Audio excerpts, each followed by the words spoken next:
Hi guys, and welcome back to my YouTube channel. A long time no see. I haven't posted in a little while.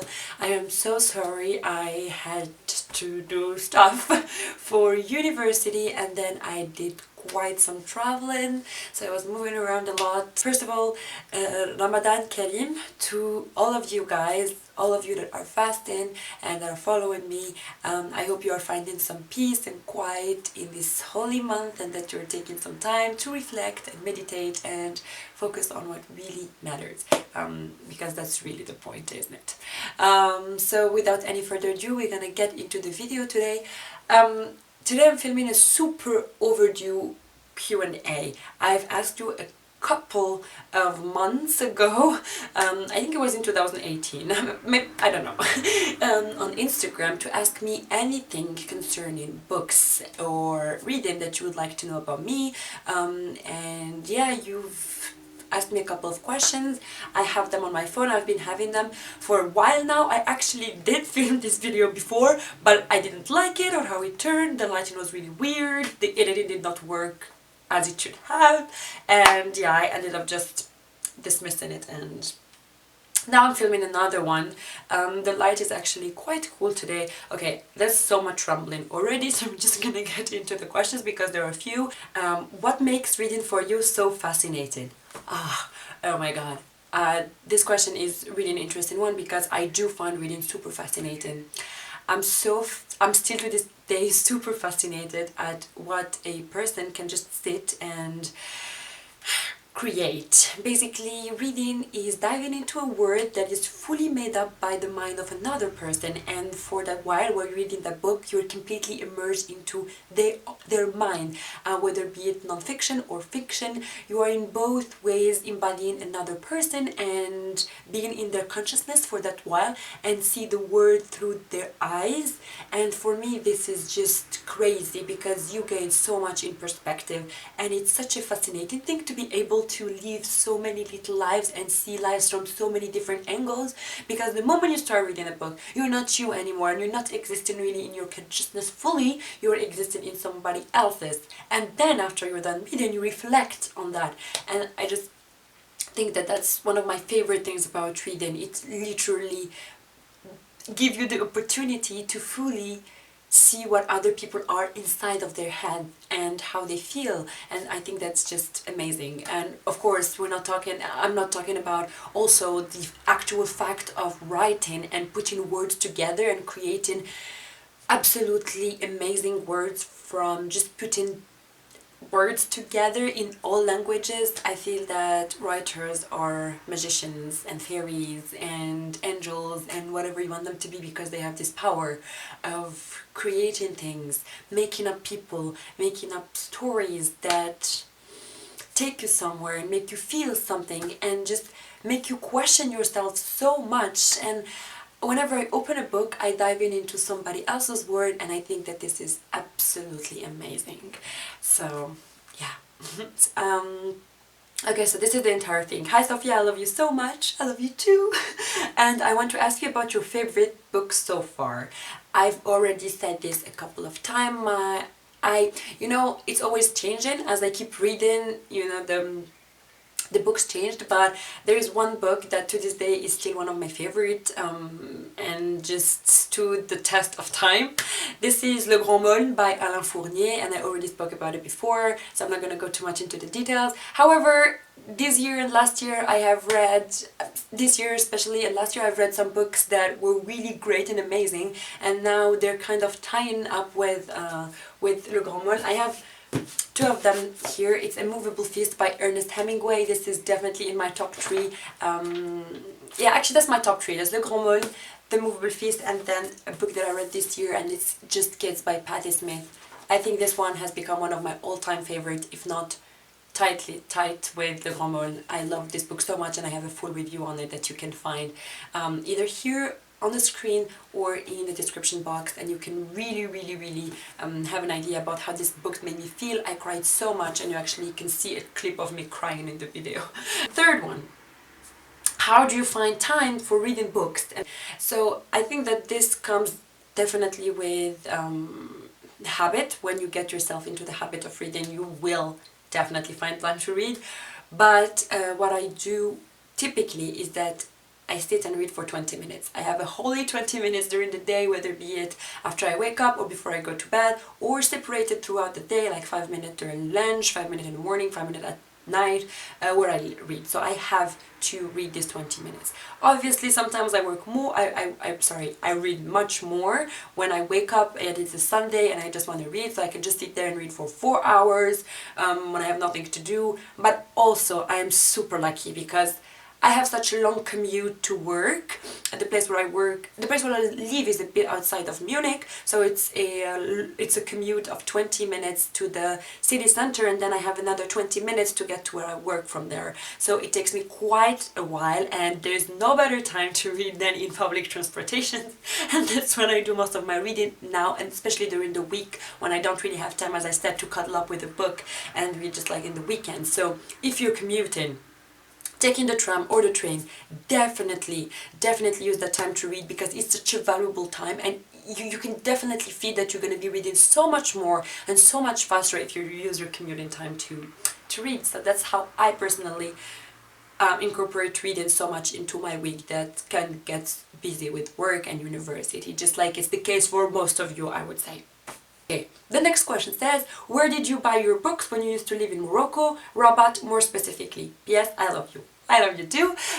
So, for a very long time, when I was living in Morocco, because sometimes access to books can get a bit tricky, I did not use to find books I want to find, but rather read books that I find, whatever those books were. For my French books, I would always go to Livre Service, or to the library Kalila and Dimna, or to the library Le Troisième Millénaire or El Fieta Lita. In all of them are in Rabat. Of course, I used also to buy my used books, French books, from a little used bookshop in Agdal. It's in the Fadwel Dromir Avenue. It's a little bookshop next to Orchestra, I think, the clothing shop. But then I also, when I started to read English, I started to buy my books from the English bookshop in Rabat, and I did an entire vlog on where the bookshop is, what kind of books he has. He's an old man keeping that bookshop, and it's really sweet, and go in there just talking to the guy. He's super nice. I will leave you the video again that I did on that here. And then on later years, I started ordering my books from LP Mexique, which is a bookshop based in Tangier, but they do national shipment and they ship everywhere from Morocco. So basically you just order whatever you want and send them a message ordering that book through Facebook, to their Facebook page, and then they send you that book and you pay upon receiving your package. And they really have a super large collection of English books. All the books you can find on Bookstagram or Booktube, they have them. So it's non-fiction. What the? My fire alarm just went on. I don't know why. Anyhow, what was I saying? Yeah, so they have a very large collection of non-fiction and fiction books, and you can find all the books you see around Booktube or Bookstagram there. So yeah, that's for this question. Then moving on, we have your favorite non-fiction book. Funny, these are both non-fiction, The Movable Feast by Hemingway and Just Kids by Patti Smith, and they are my favorite non-fictions and in my top 3 favorite books of all time. So yeah. And how many books have you read? As in this year or as in forever? Okay, so I typically read in average 20 to 23 books, which can seem not so much for people, but yeah, this is what I read. But yeah, sometimes, some years I read much more and some years I read much less.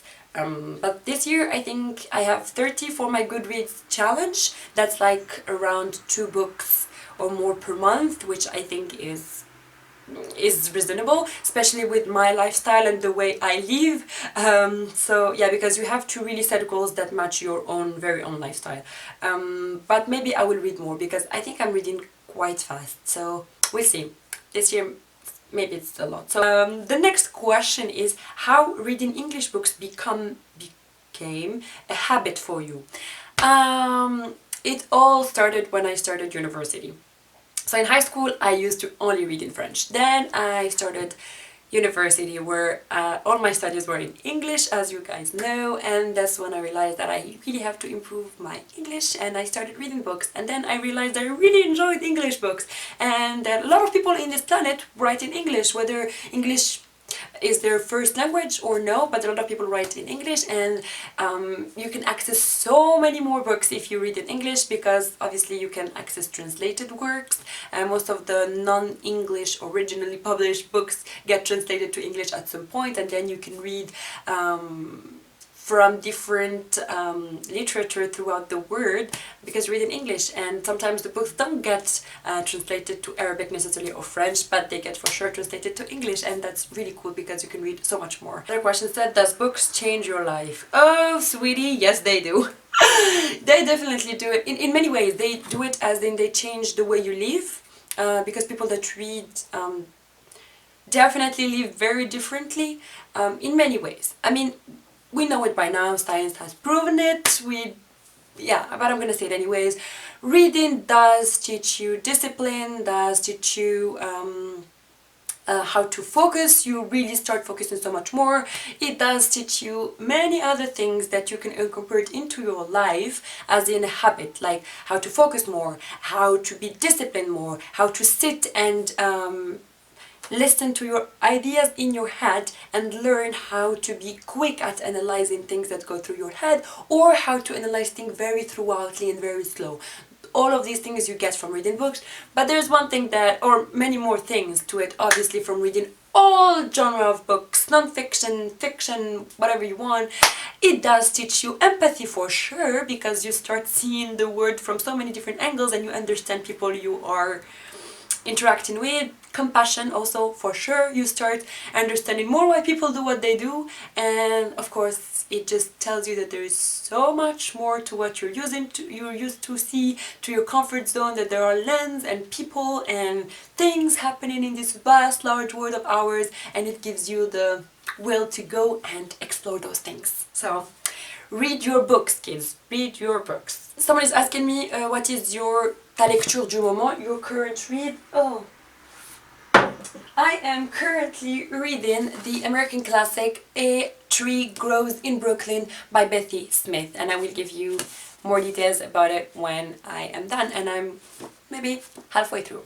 How do you manage to read all these thick books? So I kind of answered this already by saying that I have a set time where I have to read, and I read during my commute, and I don't read a lot of big books, because sometimes when a book is more than like 500 pages, I'm like, did we really need this much pages to get the idea through? But yeah, I like, you know, these kind of length books. I think it's reasonable books. But I do, of course, read big books sometimes because I'm just interested in reading them. Someone is asked a recommendation of a book story that happens in Morocco in English. This is actually a good question because it reminds me of a book I read quite a while and I want to reread, and that book is Tangerine. I forgot I'm gonna check the author. I read it a while ago. I was in my first year at university, and it's basically set in Tangier in Morocco, when this American joined her husband, who was then settled in Morocco during the 50s. And so this person was involved in a mystery that we get to discover as the book and reveals itself, and the plot also reveals itself. She's joined by her friend from the US, and that friend was also involved in that affair or mystery that we get to discover. And yeah, together we see the dynamics of both of them living in Tangier, going back to their past, their shared past, the shared thing that's tying them, and we get to see what it is. And it's really, really great book. I want to reread it because I remember reading it and loving the setting in Tangier, and yeah, I just think that it was amazing. I'm trying to find the author, guys. I'm trying to find the author. This is why I'm so much on my phone right now. Yeah, it's by Christine Mangan. Yeah. What do you prefer, reading books or listening to recorded audiobooks, or both at the same time? Okay, revelation time. I've never listened to an audiobook. I only read physical books because As I said, I really like the act of reading, and for me listening to the audiobook would not be the same thing. Yes, you'd still know what happens in the story, you would still be told the story, but I prefer to read the book because for me it's not only about the story, but it's also about the act itself of holding the book and reading the words and reading the book eventually. Do you like writing as well? If yes, can you share something with us? Actually, yes, I do like writing, and I write poetry, I write travel essays and my experiences while traveling. But yeah, I've never shared this, but stay tuned because maybe a little thing is coming soon where you will get to see my writings. What's your go-to genre that helps you pull out of your reading slump? I'm actually really lucky because I don't get a lot of reading slump all the time, but I would definitely say that a good memoir or a classic or a book that I know and I just reread and then I'm out of the reading slump. 5 novels that changed your mind and affected you a lot in real life. Okay, so I assume that this is a bit different than your favorite books because this could be books that changed you without really being your absolute favorite. So 5. I don't think I have 5, but I'm going to tell you the ones that I really think changed the way I see things, really. First of all, Le Petit Prince, or The Little Prince by Antoine de Saint-Exupéry. I read this book every year since I'm 15 and it definitely did do something to me. Then I have The 5 People You Meet in Heaven by Mitch Albom. Just changed the way I view death and life and the nature of things we do in life and what they mean.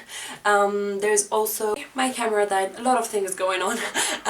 Then I said The Light Between Oceans now by M.L. Stidman. It was adapted as a movie last year.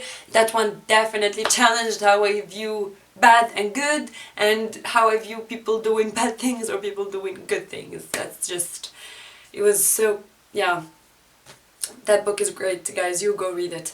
And then finally, it was a book that I read recently. I rated it only 4 stars in good. So yeah, the book is The Power of Introverts in a World That Can't Stop Talking, and I forgot the author's name, but I will put her name somewhere. And it really analyzes from different perspectives how extroversion and introversion